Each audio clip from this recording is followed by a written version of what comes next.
যত প্রকার হামলা হচ্ছে এর ভিতরে ছাত্রলীগ, যুবলীগ, আওয়ামী লীগের হাত আছে। উনি চৌরাস্তা দিয়ে যাচ্ছিল, তারপর চৌরাস্তা ফ্লাইওভারের উপরে হাসনাত আব্দুল্লাহকে 10-12 জন মিলে 10-12টা মোটরসাইকেল দিয়ে তার উপর অতর্কিত হামলা করা হয়। এই পরিবেশের সৃষ্টি করছে কারা? হাসনাত আব্দুল্লাহ কিংবা সার্জিস আলমরা এর আগেও কয়েক দফায় হামলার শিকার হয়েছেন। সেক্ষেত্রে কেউ কেউ বলার চেষ্টা করেছেন যে এগুলো নাটক, সাজানো নাটক। আবার সত্যি সত্যি তাদের বিরোধীরা এটি করতেও পারে। 10-12 জন সন্ত্রাসী গাজীপুর এলাকায় হামলা করেছে, গাড়ির কাঁচ ভেঙে গেছে, হাত রক্তাক্ত হয়েছে। আশেপাশে যারা আছেন হাসনাতকে প্রটেক্ট করুন। আমি এই ঘটনাটাকে খুব সিরিয়াসলি নেওয়ার জন্য বলবো, হাসনাতের উপর গাজীপুরে হামলা হয়েছে, এমন হামলা করা হয়েছে যেটা হত্যা চেষ্টা করার জন্য হামলাগুলো করা হয়েছে। তার গাড়ির ভিতরে যেভাবে হামলাগুলো করা হয়েছে এখানে স্পষ্ট বোঝা গিয়েছে তাকে হত্যার উদ্দেশ্য করে এই হামলাগুলো চালানো হয়েছিল। এখন আবার অনেকেই আবার কথা বলছেন বিভিন্ন রকমের যে হাসনাতের উপর এই হামলাকে আসলে নাটক সাজানো হয়েছে কিনা, এনসিপি নিজেই কি এই হামলার নাটক সাজাইছে কিনা। কারণ কয়েকদিন আগে এনসিপি আওয়ামী লীগ নিষিদ্ধের কথা বলছে, এখন আবার এইটাকে কেন্দ্র করে আওয়ামী লীগ নিষিদ্ধের যে দাবি সেটাকে জোরালো হবে কিনা। দর্শক, এই বিষয়ে নিয়ে কিছু গোপন তথ্য আপনাদেরকে দিব। এর আগে এই হাসনাতের উপর হামলা নিয়ে দুইটা আলোচনা শুনবো, সেখান থেকে বোঝার চেষ্টা করব যে হাসনাতের উপর যদি বাস্তবিকভাবে হামলা হয় সেই হামলার দ্রুত একটা ব্যবস্থা নেওয়া দরকার, এবং এই হামলা যদি নাটক সাজানো হয় তাহলে সেটারও একটা প্রতিক্রিয়া আসা দরকার। চলুন আলোচনা করব, শুনি আগে। আওয়ামী লীগের বাড়াবাড়ি কোন পর্যায়ে যাচ্ছে এই হামলাটা তার একটা মোটামুটি নিশ্চিত প্রমাণ। এবং আমি দেখেছি কেউ কেউ একটা স্ট্যাটাস শেয়ার করছেন যাকে গাজীপুরের মেয়র জাহাঙ্গীরের লোক বলে অনেকে লিখছেন, দায়িত্বশীল মানুষজন বলছেন। সেখানে স্পষ্ট হুমকি দেয়া ছিল জনাব হাসনাতকে। আমি একটু নিউজ যেটা এসছে সেটা পড়ি। গাজীপুর নগরে চন্দনা চৌরাস্তা এলাকায় জাতীয় নাগরিক পার্টির মুখ্য সংগঠক হাসনাত আব্দুল্লাহর গাড়িতে হামলার অভিযোগ পাওয়া গেছে। উনি হাতে আঘাতপ্রাপ্ত হয়েছেন, একটা ছবি নিশ্চয়ই আমাদের সামনে এসছে। তার গাড়ি ভাঙচুর হয়েছে। সার্জিস আলম এই ব্যাপারে ফেসবুক পোস্টে লিখেছেন, হাসনাতের গাড়িতে 10-12 জন সন্ত্রাসী গাজীপুর এলাকায় হামলা করেছে, গাড়ির কাঁচ ভেঙে গেছে, হাত রক্তাক্ত হয়েছে। আশেপাশে যারা আছেন হাসনাতকে প্রটেক্ট করুন। আমি এই ঘটনাটাকে খুব সিরিয়াসলি নেওয়ার জন্য বলবো, এই সরকার এবং আমাদের সবাইকে তীব্র চাপ সরকারের উপরে থাকতে হবে। খুব দ্রুত এই সন্ত্রাসীদেরকে গ্রেফতার করে বিচারের আওতায় আনতে হবে। আমরা বেশ কিছুদিন থেকে দেখছি আওয়ামী লীগের বাড়াবাড়ি বাড়ছে, ধাপে ধাপে বাড়ছে, ক্রমাগত বাড়ছে। তারা নানা রকম ঝটিকা মিছিল করেছে এবং সাম্প্রতিক সময় শেখ হাসিনা রীতিমতো আবার ওয়েবিনারে বক্তৃতা করছেন, মানে ফোন কল না, এবং তার ভয়েসের মধ্যে একটা নতুন বিষয় আছে বলে আমি মনে করি। আমি এটা নিয়ে আলাদাভাবে কথা বলবো। তো এই সব কিছু যখন ঘটছে তখন আমাদের এই গণ অভ্যুত্থানের অত্যন্ত গুরুত্বপূর্ণ ফেস জনাব হাসনাত আব্দুল্লাহ, তার উপরে এই হামলা। তাদের উদ্দেশ্য খুব সফল। মানে আওয়ামী লীগ তো সব উবে যায় নাই। এই দেশে এখনও এমন অসভ্য বর্বর মানুষ আছেন যারা আওয়ামী লীগকে সমর্থন করতে পারেন। এটা আমাদের জন্য একটা খুবই দুঃখজনক ব্যাপার, বাট ইটস ট্রু। মানে হামলা দরকার নেই, আওয়ামী লীগকে জাস্ট সমর্থন করেন এবং একটা ফেয়ার নির্বাচন হলে নৌকায় ভোট দিতে চান, সেই মানুষগুলোকে আমার রীতিমতো অসভ্য বর্বর বলে মনে হয়। যাই হোক, সেটা আমার পার্সোনাল চয়েস, কেউ কেউ ডিবেট করতে পারে, সেই ডিবেটে আজকে ঢুকছি না। কিন্তু তারা এখন চাইছেন যেটা সেটা খুব স্পষ্ট। তারা এই ধরনের চোরাগোপ্তা হামলা করবেন, করে এক ধরনের ভীতি তৈরি করতে চাইবেন এবং তাদের অবস্থান জানান দিতে চাইবেন। মানে তারা শেষ হয়ে যাননি। আওয়ামী লীগের মতো দল, তার যে অন্যান্য মানুষ আছে তাদের কাছে তো একটা মেসেজ দেওয়ার দরকার আছে। মেসেজটা হচ্ছে তাদের দল শেষ হয়ে যায়নি। সেটার জন্যই তারা এই ধরনের মাঝে মাঝে ঝটিকা মিছিল করছেন এবং এই ধরনের হামলাও তারা করবেন, এটা দেখানোর জন্য যে মানুষের ক্ষতি করার সক্ষমতা অন্তত তাদের এখনও আছে। আমি এটার আরেকটা নেগেটিভ দিক হয়তো দাঁড়াবে এরকম যে এটা আরও কয়েকটা ঘটনা, আমি চাই না কোনোভাবে আর একটা ঘটনাও ঘটুক, কিন্তু আরও যদি কয়েকটা ঘটনা এরকম কাছাকাছি বা আরেকটু সিভিয়ার ঘটে, তাহলে সম্ভাবনা আছে যে অনেকে ভয় পেতে শুরু করবেন যারা শেখ হাসিনার বিরুদ্ধে এই মুভমেন্টে বিভিন্নভাবে ইনভলভড ছিলেন, রাস্তায়, অনলাইনে বিভিন্নভাবে যারা ছিলেন তারা ভয় পেতে শুরু করবেন। এবং এই ভয় পাওয়াটাই আসলে চাওয়া হচ্ছে। আওয়ামী লীগ চাইছে, শেখ হাসিনা চাইছেন এবং ভারতও চাইছে। এবং নির্বাচনের পরিস্থিতি যত এগিয়ে আসতে থাকবে, বাংলাদেশের পলিটিক্সের মাঠে এক ধরনের ভলেটাইল পরিস্থিতি তৈরি করার জন্য এই ঘটনাগুলো আসলে ঘটানো হবে। কিছু লোকজনকে ঢোকানো হবে, কিছু কাউকে টাকা দেওয়া হবে, এজেন্টরা আসবে, ইভেন ভারতের গোয়েন্দা সংস্থার এজেন্ট এসে এরকম অনেক কিছু প্ল্যান করে এখানে করবেন না, আমরা সেটাও বলতে পারি না, বা করছেনও। পরিস্থিতি কিন্তু সেই রকম। আমি অন্তর্বর্তী সরকারের প্রতি সবার তীব্র চাপ এবং তীব্র মনোযোগ এক্সপেক্ট করি যে খুব দ্রুত এই মানুষগুলোকে, যারা এই হামলা করেছে, এই বর্বরগুলোকে ডেকে এনে তাদেরকে ধরে বিচারের মুখোমুখি করা হচ্ছে। এর সাথে আরেকটা কথা একটু যোগ করে রাখা ভালো, কেউ বলছেন আওয়ামী লীগকে নিষিদ্ধ না করার ফল এটা। আওয়ামী লীগকে নিষিদ্ধ করা হবে কি হবে না, এটা ডিফারেন্ট ডিবেট। তাত্ত্বিকভাবে বলছি, যদি নিষিদ্ধ করেও দেওয়া হয়, ধরনের চোরাগোপ্তা হামলা করার জন্য আওয়ামী লীগ নিষিদ্ধ আছে কি নেই সেটা আদৌ ফ্যাক্টর না। কিন্তু যেটা জরুরি সেটা হচ্ছে আওয়ামী লীগকে আমরা এই ভয়ঙ্কর অন্যায়গুলো করার জন্য, এই ভয়ঙ্কর দুঃসাহস দেখানোর জন্য তাকে বিচারের আওতায় আনতে পারছে কিনা এবং সুষ্ঠুভাবে দ্রুত বিচার করতে পারছে কিনা, সেটা যদি নিশ্চিত করা যায় তাহলে তাদের দিক থেকে অন্তত এই ধরনের ঘটনা বারবার ঘটার টেন্ডেন্সি কমবে। এবং এটা আমাদের করতে হবে, কারণ একবার তারা যদি এরকম বেশ কয়েকটা ঘটনা ঘটাতে পারে, মানে বহুদিন একটা কথা বলেছি আমি, ভয় এবং সাহস দুটোই সংক্রামক। 5 আগস্টের সময় শেখ হাসিনার যে রেজিম, তার যে সাঙ্গপাঙ্গ, তার যে লোকজন, তাদের মনে একটা পর্যায়ে ভয় সংক্রমিত হয়েছিল, আর ঠিক উল্টো হয়েছিল আমাদের সাহস সংক্রমিত হয়েছিল মানুষের মধ্যে। একজনের সাহস দেখে আরেকজন সাহস পেয়েছিলেন। ঠিক উল্টো ঘটনা ঘটানোর এখন চেষ্টা থাকবে। আওয়ামী লীগ ভীত আছে, ছাত্রলীগ ভীত আছে, দেশের ভেতরেও যারা আছে, যারা পালিয়ে যায়নি, কিন্তু এই ঘটনাগুলো তাদের মধ্যে সাহস তৈরি করবে এবং সেটা আস্তে আস্তে সংক্রমিত হবে। আর ঠিক উল্টো ঘটনা ঘটবে এবার, শেখ হাসিনা বিরোধী যে শক্তি আছে তাদের মধ্যে যদি ভয় ঢুকতে থাকে, সে ভয়টাও সংক্রমিত হবে। আমাদের খুব সতর্ক থাকতে হবে। দেশ কারা সেই রক্তপাতের ঘটনা সৃষ্টি করছে, রক্তাক্ত আর একটা অধ্যায়ের জন্য কারা দায়ী, সেগুলো নিয়ে অবশ্যই বিশ্লেষণ করা যেতে পারে। আপনারা নিশ্চয়ই এর মধ্যে শুনেছেন জাতীয় নাগরিক পার্টি এনসিপির অন্যতম শীর্ষ নেতা হাসনাত আবদুল্লাহর উপরে গাজীপুরে হামলা হয়েছে। তার গাড়ি বহরে 10 থেকে 12টি মোটরসাইকেলে এসে হামলা চালায়। তিনিও খানিকটা আহত হয়েছেন এবং হামলা করার পরপরও যখন গাড়ি দ্রুত বেগে যাচ্ছিল, তার পেছন একদল দুর্বৃত্ত তাড়া করে, এটা সেখানকার প্রত্যক্ষদর্শীরা জানিয়েছেন। এবং এই ঘটনার পরপরই তার যারা সহযোদ্ধা আব্দুল হান্নান মাসুদ কিংবা সার্জিস আলমরা ফেসবুকে রীতিমতো উত্তেজনাকর পোস্ট দিয়েছেন, তারা সেখানে রুখে দাঁড়ানোর কথা বলেছেন এবং তাদেরকে এ কথাও বলতে শোনা গেছে অনেকের মুখে যে আজ রাতের মধ্যেই এই হামলাকারীদের না ধরা হলে গাজীপুর অচল করে দেওয়া হবে। এখন বিষয় হচ্ছে যে এই হামলাটি আসলে করলো কারা? যেই করুক অবশ্যই আমরা নিন্দা জানাই। আমরা এই ধরনের রাজনীতি চাইনি অন্তত 5 আগস্টের পরে, অথবা 5 আগস্টের পরে যারা গণঅভ্যুত্থানে অংশ নিয়েছিলেন সাধারণ মানুষ থেকে আর যারা ছিলেন তারা কেউ এটি চায়নি। তাহলে এই পরিবেশের সৃষ্টি করছে কারা? হাসনাত আবদুল্লাহ কিংবা সার্জিস আলমরা এর আগেও কয়েক দফায় হামলার শিকার হয়েছেন।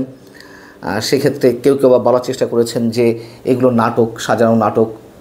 আবার সত্যি তাদের বিরোধীরা এটি করতেও পারে। এনসিপির নেতারা বলছেন যে এটি ছাত্রলীগের সন্ত্রাসীরা করেছে।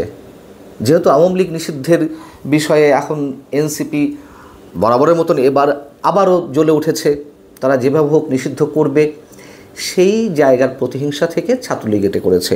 আচ্ছা, ছাত্রলীগ কি শুধু এটা করতে পারে বা আওয়ামী লীগ করতে পারে? আমরা তো দেখছি করতে পারে না, আমি সে কথা বলছি না, কিন্তু আমরা তো ছাত্র দলের সঙ্গেও এনসিপি নেতাদের সংঘর্ষের বিষয়গুলো আমরা দেখছি।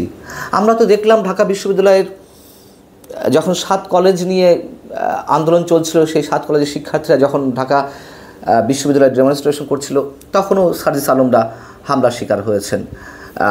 হাসনাত আবদুল্লাহর উপরে হামলা হয়েছে। নর্থ সাউথ বিশ্ববিদ্যালয়ে সার্জিস আলম হামলা শিকার হয়েছে। জামায়াতের সঙ্গে আমরা মুখোমুখি অবস্থান দেখছি এনসিপির নেতাদেরকে কখনো কখনো। অতএব ঢালাওভাবে নিশ্চয়ই আমরা এককভাবে কারোর প্রতি দায় চাপাতে পারি না। তবে হামলা হয়েছে, এটা তো বাস্তবতা। 5 আগস্টের পর থেকে বা 5 আগস্টের অভ্যুত্থান থেকে মানুষের তো একটি প্রত্যাশা ছিল একটি সুস্থ রাজনৈতিক ধারায় ফিরে আসা এই বাংলাদেশের, সেটি তো হয়নি।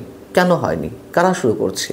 যে মবগুলো ক্রিয়েট করা হয়েছে দফায় দফায়, বুলডোজার আতঙ্ক সৃষ্টি করা হয়েছে, কারা করেছে? আমরা তো সব জানি। ফ্যাসিবাদ ফ্যাসিবাদ বলে দিনের পর দিন যে উত্তেজনা সৃষ্টি করা হচ্ছে, প্রতিহিংসার রাজনীতি ভয়ঙ্কর আকারে সৃষ্টি হয়েছে। আওয়ামী লীগ তো প্রতিহিংসার রাজনীতি করেছিল, এটা তো সত্য কথা, কিন্তু তারপর তো মানুষ আর এটি চায়নি। সেই জায়গা থেকে প্রতিহিংসার রাজনীতি আরও বেশি চরমভাবে এই বাংলাদেশে জেগে বসেছে। আওয়ামী লীগকে নিষিদ্ধ করতে হবে। আওয়ামী লীগকে নিষিদ্ধ করা কিংবা আওয়ামী লীগ বিরোধিতাই এখন জাতীয় নাগরিক পার্টির একমাত্র পুঁজি। তাদের সামনে অন্য কোনো লক্ষ্য বা আদর্শ নিয়ে এটা স্পষ্টভাবে বলতে চাই। এই যে আওয়ামী লীগকে নিষিদ্ধ করতে হবে তা নিয়ে যেমন একটা উত্তেজনা কাজ করে, আমি সে কথা বাদ দিলাম। নির্বাচন প্রলম্বিত করার জন্য সরকারের পক্ষ থেকে এবং সরকারের কিংস পার্টি, এটা তো এখন ওপেন সিক্রেট, এটা নতুন করে কিছু বলার নাই। এই যে ছাত্র সমন্বয়কদের দল, তারা যে টালবাহানা শুরু করেছে, এই টালবাহানার মধ্য দিয়ে নির্বাচন না করার যে একটা মানসিকতা, তার মধ্য দিয়ে এই বাংলাদেশের রাজনীতির যারা স্টেক হোল্ডার রয়েছেন, তারা কি খুব শীঘ্রই মাঠে নামবেন না? অবশ্যই নামবেন। রক্তপাত অনিবার্য। সেই রক্তপাতে আরও কতশো মানুষ বা কজন মানুষের প্রাণহানি ঘটে আমরা জানি না, তবে এ কথা তো সত্য যে অনেক আগে থেকেই আমরা আশঙ্কা করে আসছি নির্বাচন কবে হবে না হবে সেটি ঠিক ঠাউর করে বলতে না পারলেও ভয়ঙ্কর একটা ব্লাডশেডের দিকে বাংলাদেশ এগিয়ে যাচ্ছে। এবং এ কথা তো এখন বলা হচ্ছে যে নির্বাচন প্রলম্বিত করতে, নির্বাচন না দেওয়ার জন্য প্রয়োজনে একটা যুদ্ধের খুব প্রয়োজন, অনেকের যুদ্ধের প্রস্তুতি নেওয়া হচ্ছে। এগুলো এমনিতে না। যারা এই অভিযোগগুলো করছেন, যারা প্রশ্নগুলো তুলছেন, এমনিতে তো আর করছেন না। তার লক্ষণ তো আমরা বিভিন্ন পর্যায় থেকে দেখছি। এবং নির্বাচন আগামীতে কবে হয় তার কোনো রোডম্যাপ তো সরকার দিচ্ছে না। একের পর এক নানান ধরনের অস্থিরতা আমাদের সামনে জন্ম দেওয়া হচ্ছে। এবং এই যে আওয়ামী লীগকে নিষিদ্ধ করার কথা বলা হচ্ছে, আওয়ামী লীগ নিষিদ্ধ করেন ভালো কথা, কিন্তু তা করে কি যে টার্গেট নিয়ে এগুলো করা হচ্ছে সেটা সম্ভব? আওয়ামী লীগ বিএনপির রাজনীতি এই বাংলাদেশে নিষিদ্ধ করা বা নির্মূল করা সম্ভব? এত সহজ না। উদাহরণ তো দিই সবসময়, আওয়ামী লীগ বিএনপিকে নির্মূল করতে না চাইলেও একবার রাজনীতি থেকে বাইরে রাখতে চেয়েছিল, পেরেছে তারা। কত অত্যাচার, নির্যাতন, কারাগার, জেল, জুলুম, হুলিয়া সব কিছু মাথায় নিয়ে তারা তো টিকে আছে বীর দর্পে, বরঞ্চ আগের চেয়ে আরও জনপ্রিয় হয়েছে। সেই জায়গা থেকে এই যে নিষিদ্ধ খেলা, এই যে চরম প্রতিহিংসার রাজনীতি, এর ফলাফল কোথায় গিয়ে দাঁড়াবে আমরা অনুমান করতে পারছি। কিন্তু যারা ক্ষমতা লোভী, যাদের সামনে কোনো রাজনৈতিক আদর্শ নেই, সে পুরানো রাজনৈতিক দল হোক কিংবা নতুন রাজনৈতিক দল হোক, তারা বুঝেও সেদিকে তারা কর্ণপাত করে না, চোখে দেয় না। প্রয়োজন তো শুধু ক্ষমতার। অতএব আমরা এটুকু ভেবে আতঙ্কগ্রস্ত হই যে আগামী যে বাংলাদেশ, যেই নতুন বাংলাদেশ বিনির্মাণের স্বপ্ন এই ছাত্র সমন্বয় একটা দেখাচ্ছিল, অবশ্যই তাদের প্রতি আমাদের একটা সহানুভূতি ছিল, একটা শ্রদ্ধাবোধ ছিল। এখন সেই শ্রদ্ধাবোধের মাত্রা নিঃসন্দেহে তার যে ব্যারোমিটার ক্রমান্বয়ে তার পারদ নিচের দিকে নামছে। আজকে হাসনাত আবদুল্লাহদের রক্তক্ষরণ হয়েছে, অনেকেই উত্তেজিত। যখন মব ক্রিয়েট করে আওয়ামী লীগের অসংখ্য নেতা কর্মীদের উপর হামলা চালানো হচ্ছে, রক্তাক্ত করা হচ্ছে, বাড়িঘর জ্বালিয়ে দেওয়া হচ্ছে, তাদের কি অবস্থা? বলবেন ফ্যাসিবাদের পক্ষ নিচ্ছি না। যাদেরকে আপনারা ফ্যাসিবাদ করছেন তাদের শাসন আমলের সময়ও আমরা এই কথাগুলো বলেছি, তারা কানে তোলেনি। ইতিহাসে নির্মম ভাগ্য তাদেরকে বরণ করতে হয়েছে। নিশ্চয়ই আরও অনেককে এই ধরনের ভাগ্য বরণ করতে হবে। সবশেষে যারা এই হামলাটি চালিয়েছে অবশ্যই তাদের গ্রেপ্তার করা হোক, আমরা চাই। কিন্তু গ্রেপ্তারের নামে আবার ওই যে অপারেশন ডেভিল হান্ট হয়েছিল, এবং বর্তমানে এনসিপির দক্ষিণাঞ্চলের মুখ্য সংগঠক হাসনাত আবদুল্লার উপরে কে বা কারা হামলা করেছে।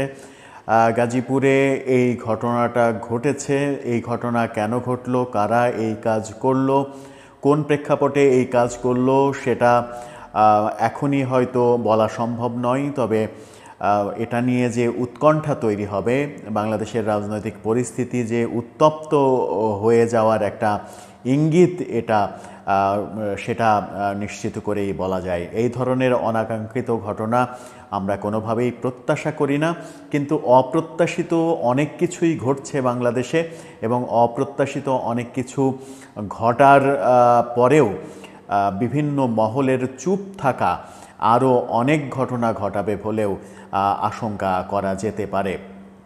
এই রকম মুহূর্তে আমাদের কি করণীয়?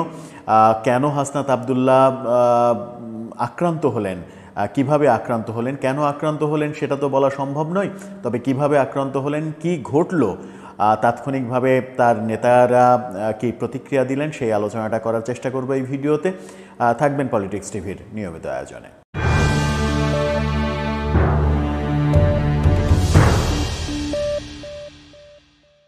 দর্শক, পলিটিক্স টিভির নিয়মিত ভিডিওগুলো স্পন্সর করছে প্রজাপতি.টিভি, নতুন ওটিটি প্ল্যাটফর্ম। আপনারা চাইলে ইউটিউবে, ফেসবুকে, ইনস্টাগ্রামে, টিকটকে দেখে নিতে পারেন। ডেসক্রিপশন বক্সেও লিঙ্ক দেওয়া থাকবে, সেখান থেকে আপনারা প্রজাপতির কার্যক্রম দেখে নিতে পারেন। চলে যাচ্ছি মূল ভিডিওতে। বলছিলাম হাসনাত আবদুল্লাহ তিনি আক্রান্ত হয়েছেন আজকে ঢাকা ময়মনসিংহ রোডে গাজীপুরের চান্দনা 4 রাস্তার মোড়ে এই ঘটনাটা ঘটেছে। ময়মনসিংহ থেকে ঢাকায় ফেরার পথে সম্ভবত এই ঘটনাটা ঘটেছে। দৈনিক সমকাল প্রথমে সার্জিস আলম এবং আব্দুল হান্নান মাসুদ তারা ফেসবুক পোস্টে নিশ্চিত করেছেন ব্যাপারটা। সার্জিস আলম 3টা ছবি ফেসবুকে দিয়ে গাড়িতে গুলি লেগেছে এবং হাসনাত আবদুল্লার হাতে ছিঁড়ে গেছে রক্ত, সেরকম ছবি দিয়ে লিখেছেন যে হাসনাত যে গাড়িতে আসছিল কত ধারালো অস্ত্র দিয়ে গাড়িতে আঘাত করা হয়েছিল তেমন প্রশ্ন করেছেন। কিভাবে কোন অস্ত্র দিয়ে আঘাত করা হলো, এটা হাতুড়ি দিয়ে ভাঙা হলো নাকি গুলি করা হলো না কি করা হলো সেটা এখনও স্পষ্ট নয়। এ ব্যাপারে দৈনিক সমকাল যেটা বলছে সেটা হচ্ছে জাতীয় নাগরিক পার্টি এনসিপির মুখ্য সমন্বয়ক দক্ষিণাঞ্চল হাসনাত আবদুল্লার গাড়িতে হামলার ঘটনা ঘটেছে। এই হামলায় তিনি আহত হয়েছেন বলেও জানা গেছে। রোববার সন্ধ্যায়, আজকেই সন্ধ্যায় চান্দনা চৌরাস্তায়, গাজীপুরের চান্দনা যে চৌরাস্তা সেই চৌরাস্তায় ঢাকা ময়মনসিংহ মহাসড়কে এই ঘটনা ঘটে। হামলার পর একদল দুর্বৃত্ত তার গাড়ির পেছনে দৌড়াতে থাকে বলেও জানান প্রত্যক্ষদর্শীরা, এমনটা সমকাল নিশ্চিত করছে। এনসিপির জ্যেষ্ঠ যুগ্ম আহ্বায়ক আরিফুল ইসলাম আদিব সমকালকে জানিয়েছেন, ঢাকার দিকে আসার সময় গাজীপুরে চান্দনা চৌরাস্তার এলাকার পেছন থেকে 10-12টা মোটরসাইকেল এসে হাসনাতের ওপরে হামলা করে। এতে হাসনাত আহত হয়েছে। বর্তমানে তিনি ঢাকায় ফিরেছেন, অর্থাৎ ঢাকাতে ফেরার সময় এই ঘটনাটা ঘটেছে। সন্ধ্যায় নিজের ভেরিফাইড ফেসবুকে দেওয়া এক পোস্টে এনসিপির আর এক নেতা আব্দুল হান্নান মাসুদও এই ব্যাপারটা নিশ্চিত করেছেন। এদিকে উত্তরাঞ্চলের মুখ্য সমন্বয়ক সার্জিস আলম তিনিও ফেসবুকে পোস্ট দিয়েছেন, যে কথাটা বললাম। তারা পোস্ট দিয়ে এই ব্যাপারে সেখানে এগিয়ে আসার জন্য নেতাকর্মীদের আহ্বান জানিয়েছেন। সেই আহ্বানে সাড়া দেওয়ার প্রয়োজন হয়তো তাৎক্ষণিকভাবে হয়নি, কারণ হাসনাত আবদুল্লাহ ঢাকায় ফিরে এসেছেন বলে সমকাল নিশ্চিত করেছে। এখন ঢাকায় ফিরে এসে তিনি যদি আহত হয়ে থাকেন তাহলে তার সুচিকিৎসাটা আগে প্রয়োজন। এরপরে নিশ্চিত করেই এই ঘটনা যারা ঘটালো তার সঠিক তদন্ত হওয়া প্রয়োজন। সঠিক তদন্তের আগে অনুমান ভিত্তিক কোনো কথা না বলে এই ঘটনা সঠিক তদন্ত হওয়া প্রয়োজন, এই কারণেই যেন এই ঘটনার পুনরাবৃত্তি আর না হয়। বাংলাদেশে যে কথা আমরা বহুবার আলোচনা করেছি যে বাংলাদেশে যে রাজনৈতিক কালচার শুরু হয়েছে, ওকে মারবে, ওকে মারবে, এই রাজনৈতিক কালচার দিয়ে সুস্থ বাংলাদেশ গড়ে তোলা সম্ভব নয়। সুস্থ বাংলাদেশ গড়ে তুলতে হলে সহনশীল রাজনীতি প্রয়োজন, যেখানে কেউ কাউকে মারবে না, সবাই সবার গঠনমূলক সমালোচনা করবে এবং সমালোচনা করে যুক্তিতর্ক দিয়ে যারা যুক্তিতে জিতবে তারাই আগামীর পথে এগিয়ে যাবে। তেমনটা রাজনীতি আমরা আসলে দেখতে চাই। এরকম হামলা মামলা, এই উদ্ভট মানে কোত্থেকে উড়ে আসা মামলা, এই ঘটনাগুলো বাংলাদেশে একের পর এক ঘটছে।